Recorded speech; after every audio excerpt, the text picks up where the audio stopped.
y hemos revisado cada uno de los cambios del plan paso a paso en diferentes áreas y qué impacto podrían tener en la salud de la población. Lo conversamos con Jaime Labarca, infectólogo de la Facultad de Medicina de la Universidad Católica y de la Red de Salud UC Christus. Jaime, muy buenos días, muchas gracias por acompañarnos. Buenos días, María. Muchas gracias por la invitación a comentar esta situación. Sí, Jaime, la verdad es que es un plan bastante ambicioso, muy grande, es complejo de ir revisando cada una de las etapas que van cambiando. Ayer veíamos este despliegue, ¿no es cierto?, de ministros para ir explicando cada uno de los avances que van a tener las distintas etapas con las 2 dosis de vacunación, con solamente 1 dosis o sin la vacunación. Primero, preguntarte respecto de tu experiencia, ¿no es cierto?, como experto, ¿cómo analizas tú este cambio del plan paso a paso que fue anunciado ayer por las autoridades? Bueno, el cambio en el plan paso a paso es algo que se venía conversando y básicamente todo el mundo convergía en la necesidad de que teníamos que tener un cambio en el plan paso a paso en el contexto actual, particularmente cuando ya tienes, no sé, entre cerca del 70 y 80 de la población sobre 18 años con 2 dosis de vacunación, como veíamos recién en la nota. Entonces, en ese contexto, claro, hay una población que de alguna manera está más protegida y esto se esperaba que, a medida que esto aumentara, bajaran los casos junto con todas las medidas de precaución que en este momento no se pueden abandonar, y eso es muy importante. Entonces, el plan, estos cambios en el plan paso a paso vienen en un contexto en baja de los casos y una cobertura importante en la vacunación. La región de Magallanes es un muy buen ejemplo, como lo mostraba recién en la nota, de cómo en la medida que se llegó a una vacunación del 88% de la población adulta, no la población total, la población objetivo sobre 18 años, los casos bajaron y tienen una tasa de incidencia de casos activos bastante más baja que le permite, ¿no es cierto?, ya este cambio. Pero lo que yo quiero destacar más que el cambio del toque de queda, ¿no es cierto?, que se atrasa en esa región, es el trabajo que hubo detrás en vacunación y los resultados que le ha traído a la región de Magallanes. Y eso debiéramos replicarlo, ojalá, en todo el país. Y en este contexto, entonces, Marian, tenemos que transitar de una medida restrictiva estable a más libertades o menos restricciones, como tú lo quieras llamar, en un contexto de población vacunada que de por sí va a estar más protegida, ¿no es cierto? Entonces, y este cambio paso a paso, entonces, transfiere también mucha responsabilidad a las personas. El que organiza un evento, el que hace una fiesta en su casa, el que organiza el estadio, el que organiza cualquier cosa, incluyendo las actividades laborales, incluyendo las actividades educacionales, todo lo que se organice tiene que estar mirado en este contexto y hacerse responsable. Entonces estamos transfiriendo también mucha responsabilidad, que es muy necesario, porque no podemos vivir estancados, tenemos que transitar hacia una vida, ¿no es cierto?, conviviendo y cuidándonos de este virus. Así que yo, importante, transfiere, considera, ¿no es cierto?, el contexto actual de la vacunación particularmente y los casos, considera este tránsito hacia mayores libertades y menos restricciones y responsabilidades de la comunidad y las personas y otorga esta diferenciación en muchos ámbitos en relación al estatus de vacunación de la población. Jaime, sí, quería preguntarte porque a pesar que el escenario epidemiológico claramente es mucho mejor, a diferencia de otras semanas, lo decía ayer el presidente de la República, se veía que los últimos 30 días ha mejorado mucho este escenario.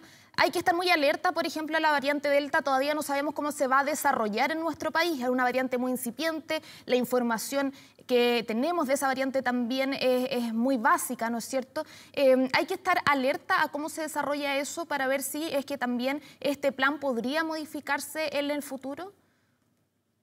Absolutamente correcto, María. Hay que aumentar lo antes posible toda la vacunación para evitar que entre esta variante o atenuar el impacto de la variante y mantener todas las medidas de cuidado. Este plan paso a paso destaca también que hay que mantener todas las medidas de cuidado personal, de cuidado laboral, de cuidado educacional, etc. Entonces hay que mantener todas las medidas. No es, nos vacunamos, ahora tenemos más libertad y nos olvidamos. No, se mantienen todas las medidas como primer paso. Se aumenta la vacunación, ¿no es cierto?, y nos mantenemos muy, muy alerta a la entrada de esta vacuna. Un hecho importante que lo he destacado también en alguna otra entrevista es que es que me preocupa mucho la población adolescente. Por suerte se están vacunando ahora y están respondiendo súper bien al llamado a la vacunación. Creo que hay largas colas de adolescentes en este momento vacunándose. Entonces, esa población es muy importante. Ellos necesitan la actividad social, necesitan juntarse con sus amigos. Es una cosa que es muy natural en la adolescencia y han estado privados de poder vivir con esa normalidad. Y entonces, y ellos afortunadamente ahora se pueden vacunar, ya entraron en el plan de vacunación desde los 13 años. ¿Y por qué digo esto? Porque esta variante Delta, donde va a entrar más rápido, es precisamente en los no vacunados. Claro, Entonces, Jaime. por ahí busca causa y, y los contagios de los no vacunados arrastran a los vacunados, ¿me entiendes? Afectan también a los vacunados. Claro, justamente te quería preguntar sobre ese punto porque se puede analizar también este cambio en el plan paso a paso como un incentivo para la vacunación, porque finalmente, claramente, si una persona no está vacunada o si solamente tiene su primera dosis, cambian mucho las restricciones, ¿no es cierto?, de si puede estar, por ejemplo, al interior de un restaurante, al ir a comer, en el cine, la cantidad de aforos para las juntas en las casas particulares. Es un incentivo para la vacunación, para que finalmente los jóvenes, sobre todo, como tú bien dices, vayan a los centros asistenciales a completar su esquema de vacunación? Sí, yo creo que es un muy buen incentivo. Los jóvenes están apurados por tener el pase.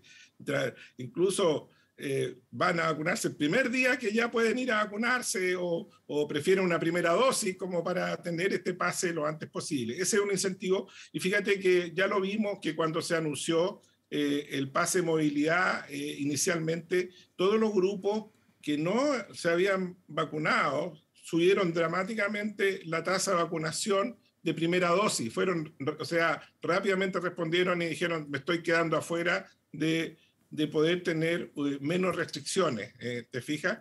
De este grupo que va a tener menos restricciones, no sé, para la movilidad. Entonces, creo que sí es un buen incentivo, es necesario, pero además tiene que ver con que los grupos vacunados son grupos que tienen mayor protección. Y eso es muy importante, si al final no es quitarle o darle... Sí, tenemos sino tener más población. Sí. ¿Marian? Sí, ahora te escuchamos, Jaime. Sí, decía que era muy importante, no solo por el hecho de que tengan la movilidad, creo que es un incentivo, pero lo importante es que esa población esté inmunizada, esa población esté protegida. ¿Te fijas? Entonces, si protegemos a los adolescentes, le ponemos más dificultades al virus Delta. En este momento mi prioridad, o si yo tuviera que priorizar, ir rápidamente a vacunar a todos los adolescentes, ¿no es cierto?, para ponerle un tramo mayor de dificultad al virus Delta, que de alguna manera, si va a aumentar en Chile, va a ser precisamente en los no vacunados. Va a buscar el cauce por ahí para meterse en nuestra población. Claro. Jaime, claramente ahora con estos cambios en el plan paso a paso va a haber más apertura para restaurantes, cines, teatros, eventos deportivos, entre otros. Ayer en 24 Horas Centrales se entrevistó a la subsecretaria de Salud Pública, Paula Daza, y se le preguntó sobre la trazabilidad, porque es un punto bastante importante en el sistema, ¿no es cierto?, para contener la pandemia. Ella decía que, por ejemplo, no es obligación, ejemplo, de los cines, preguntarle el nombre, los datos a las personas que ingresen para seguir esa trazabilidad. Es la recomendación que se hace, lo vemos que, por ejemplo, en los restaurantes algunos lo implementan. Es la recomendación que debiera tener todo recinto que va a recibir a gente, pedirle los datos, tener su nombre, su contacto, para finalmente, si es que se encuentra algún caso, poder hacer esa trazabilidad mucho más efectiva y tener un control mayor, dado que la apertura ahora va a ser también mayor. Claro, el ideal, por ejemplo, es transitar también hacia una mejor trazabilidad. Fíjate que el gran problema que tenemos con nosotros es que cuando bajan los casos y no se establece una trazabilidad robusta, empiezan a aumentar los casos y ya es imposible hacerle seguimiento a esa trazabilidad porque son demasiados los casos y necesita demasiadas personas para poder hacer seguimiento. Entonces, cuando bajen los casos es cuando tenemos que tener una trazabilidad muy, muy bien implementada y ojalá con la mejor información. Otros países, por ejemplo, en China, mantienen toda una trazabilidad en los teléfonos celulares de las personas donde está todos sus antecedentes de COVID, no COVID, vacuna, no vacuna, etc. De tal manera que creo que de repente podemos ir transitando hacia una trazabilidad más completa, más efectiva, ¿no es cierto?, que nos permita, en caso de que ocurran contagios, ¿no es cierto?, poder establecer la medida. Ahora, lo importante es que cuando aparece un caso positivo, las personas van a saber con quién estuvieron, ¿no es cierto?, en un círculo cercano, y esas son las personas principalmente que hay que seguir, y trazabilidad, de tal manera que la trazabilidad a partir del contacto de la persona enferma, ¿no es cierto?, y sus contactos directos son los más importantes de hacer seguimiento. Jaime, ¿cuán importante es la comunicación de riesgo en este paso? Porque lo veíamos, por ejemplo, en el verano cuando se dio este pase de vacaciones, que las propias autoridades, el propio ministro de Salud reconoció que hubo una deficiencia en la comunicación de riesgo, donde también se vio un aumento de los contagios. En este momento, donde claramente va a haber cambios, aperturas en el plan paso a paso, hay que tener especial atención, se tiene que reforzar esta comunicación de riesgo para que finalmente se sigan las medidas de autocuidado a pesar que tenemos esta mayor apertura. Tal cual, yo creo que todo esto que yo te he contado, María, tiene que ver con que al transferir mayor responsabilidad a las personas hay que transferir también toda la comunicación de riesgo de las situaciones. Y la comunidad tiene que estar muy bien informada de los riesgos y tiene que estar muy bien informada de que tiene que seguir cuidándose con las medidas de protección, la mascarilla, la distancia física, con todo lo que hemos hablado tanto tiempo. Hay gente que nunca, sobre todo ahora que viene la apertura y queremos mantenernos con esa apertura, pero para mantenernos con esa apertura tenemos que mantener los cuidados nuestros, ¿no es cierto? Además de estar vacunados, mantener los cuidados nuestros para poder mantener este beneficio. Y no solo por la apertura, sino es para evitar los contagios, evitar la enfermedad, evitar la hospitalización, evitar las muertes, que eso es finalmente nuestro objetivo final, que la gente no se enferme, ¿no es cierto?, y no tenga consecuencias para su salud.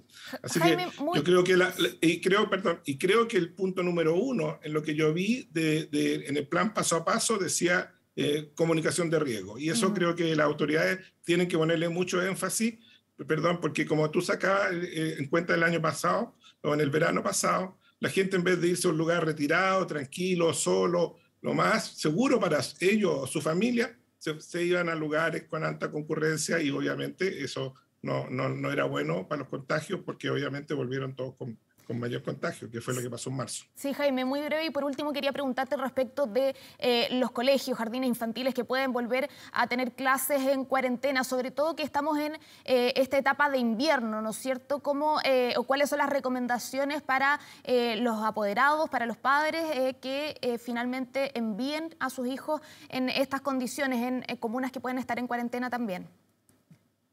Sí, bueno, las comunas en cuarentena solo creo que pueden funcionar los colegios que ya venían funcionando, o sea, que tienen alguna experiencia en el manejo de los niños y el manejo de todas las medidas de precaución. Aquellos colegios que quieran incorporarse van a tener que pasar probablemente por una evaluación previa para ver si están en condiciones de mantener la seguridad de los niños.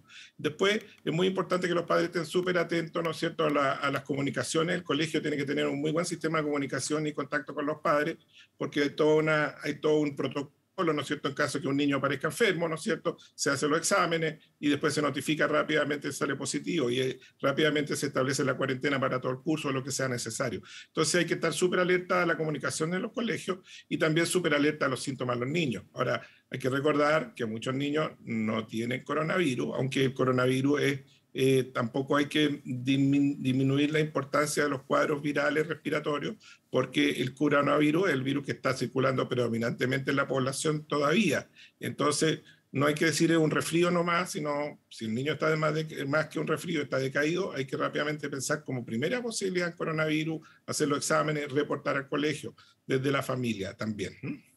Así es, vamos a estar atentos entonces cómo se desarrolla este nuevo plan paso a paso. Jaime Labarca, infectólogo de la Facultad de Medicina de la Universidad Católica y la Red de Salud UC Christus. Muchas gracias por acompañarnos en la mañana informativa.